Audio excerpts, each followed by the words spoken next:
Hello, welcome back to Teen Story Share. This week we're continuing The Ones We're Meant to Find by Joan He. And we began this book back in May before we took the programming break to get ready for summer reading. So we're back a couple weeks later in June, and I wanted to continue this one instead of start a new one just because I think it's a really cool book. And I think we should read a little bit more than 2 chapters. So starting in chapter 3 today, if you missed chapters 1 and 2, they'll be linked down below as usual. And if you forgot what's going on, there will be a little recap down in the description too. Wait for me, Kay. I'm coming for you. My blood swirls down the drain as I rinse the propeller in MM's sink. I dry it with a fistful of sweater. Then I start hammering at the dents. My hands shake so badly, it's a miracle I keep my thumbs. My heart feels like it might detonate, and back outside, I drop the bolt into the sand twice before finally twisting it into the drive shaft, screwing the propeller in place. At last, it's done. As the sun sinks, I drag Hubert out on his first test run with MM's solar cells repurposed as boat motors. I crank on the engine once we're in the water and crab crawl to his stern. Come on, Bert, I grip his sides. Make me proud. Hubert groans. Come on, come on! A wave rolls under us, pitching me stomach first into the stern. I brace myself for the next lurch. It never comes. Because Hubert moves. He moves, skimming over the waves, foam pluming in his wake, and I could kiss him. I really could. I adjust his trim, test his tiller, then steer him back toward the shore. I leave him on the beach and run to the house for my stockpiled supplies. Some of the taro biscuits have gone moldy. I toss them onto the kitchen floor and replace them with fresh ones from MM's glass jar. On a whim, I pour in the entire jar. Gotta go big to go home. Strongly disagree, Yumi says, following me as I carry the supplies to Hubert. I stash them in the locker under his stern. You knew my end game all along. Agree. This shouldn't be coming as a surprise. Disagree. You're contradicting yourself, I complain, but she's not looking at me anymore. She's looking to the sea. I look too.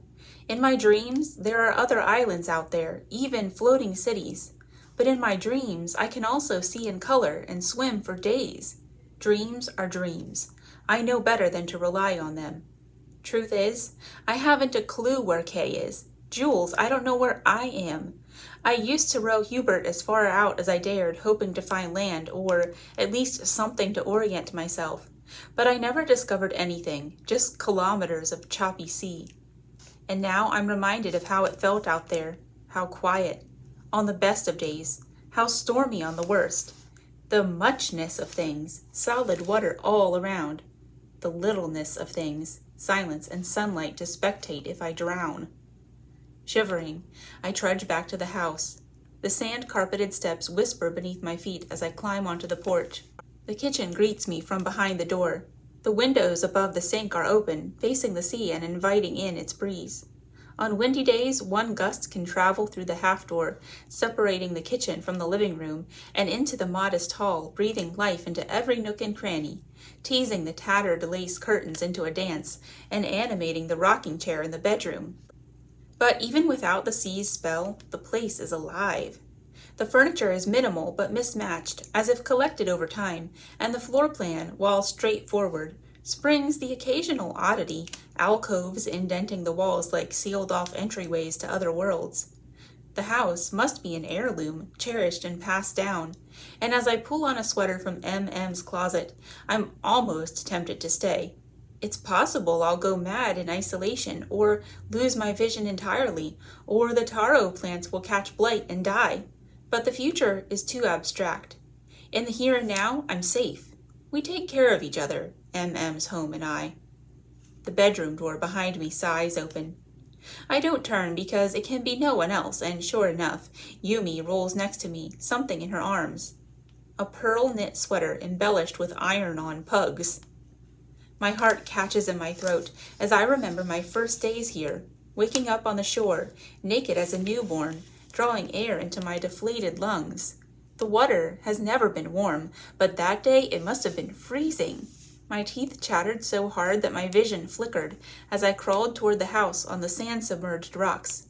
MM saved my life. Well, her sweaters did. I yanked the pug one from her closet right after the moths flew out. It was thick and warm and all I cared about. It took a full day for the shivering to stop, a week to remember my name. Then the other pieces came back, memories of colors I can no longer perceive. A sister back at home, wherever home was. We were close, I knew that in my blood. She must have been worried sick when I disappeared. Maybe I'm forgetting her, but what if she's also forgetting me? My heart hardens as I stare at the sweater. I thought my enemy was the sea, but it's this house. These sweaters, even Yumi, they've let me grow comfortable. I can't grow comfortable. I leave the bedroom, the living room. I ignore the mess of taros I've made in the kitchen and head out to the porch again. Yumi trails me. She watches as I use a piece of scrap metal foraged from the shipyard to etch one more line onto MM's porch rail. It's striped with tally marks of all the days that have passed since I first washed up. With any luck, this will be the final mark. Stay, I order Yumi, dropping the scrap metal. Good, I say, backing down the porch steps as Yumi blinks from the deck, sweater still draped in her metal arms. Just stay. I swallow, turn, and jog to Hubert.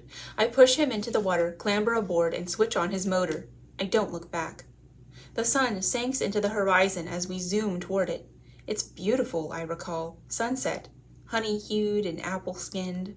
But it's hard to retrieve images from the past without feeling like I'm running through dry sand. And soon, the charcoal skies dim to black. The moon brightens slowly like an antique filament lamp. We hit a calm patch of sea a couple of hours later, and I turn off Hubert's motor to save some battery before resting against the supply locker, a spare sweater folded beneath my head. The stars in the sky are the last things I see, and then the sun is rising, rinsing the waters around me to a powder gray. I start the motor again. I mark the days on Hubert's gunwale. I drink some water, confident it'll rain soon. I nibble on taro biscuits and try to keep up the conversation. Bert, love, do you think we're going the right way? Want to hear a joke? Okay, guess not. Want to hear it anyway? Why don't oysters give to charity? Because they're shellfish. Get it? Shellfish? Selfish? Okay, I'll stop now. Why don't you ever define my curse words? Jules, you're worse than Yumi. Why can't you say something? I stopped talking to Hubert after a week because I run out of water. I had to make a choice. Pack enough water that it'd slow Hubert down, or hope for rain. I'd hoped for rain. On the island, it rains at least twice a week, but there's no rain. Until there is. I'm trying to nap the only way I can ignore the desert growing in my mouth when something plops onto my head. At first I think it's gull poop, but the skies are quiet. I sit up. Another plop, and I almost weep with joy. Rain! Fat droplets falling out of the gray heavens. My face tilts back and I part my lips, catching the cold, sweet drops on my tongue.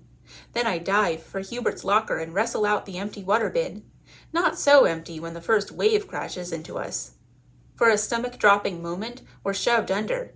Bubbles burst before my eyes. I think I scream, and then I'm coughing, eyes stinging with salt and rain pelting down. Because we've resurfaced, thank Jules, and I'm clutching to Hubert's gunwale as the ocean thrashes, waves blacker than ever, and among all that black is a speck of white. My water bin. Washed overboard, quickly swirling away from us, my taro biscuits too, dusting the waves like dandruff. The door to Hubert's locker is gone, torn off. My supply pack is nowhere in sight, and I'm sitting in more seawater than not. Crap. I almost expect to hear Yumi defining my word in response, but she's not here. It's just me and Hubert, volleyed from wave to wave, a toy to the sea. I turn off his motor, hoping it'll help. It doesn't. Think. Lightning splits the sky and rain lashes into my face, and a wave looms over us out of nowhere, casting us in the shadow of its maw. Thinking time is over. I start the motor and seize the backup oar, rowing with all my might. Slowly we move, in the wrong direction. The wave curls us into its grasp, crushes us. My ears pop as we plunge, but I still hear it, the scream of tearing metal. All right, next week we'll be back with chapter 4 for more from Kasey's point of view, the other sister.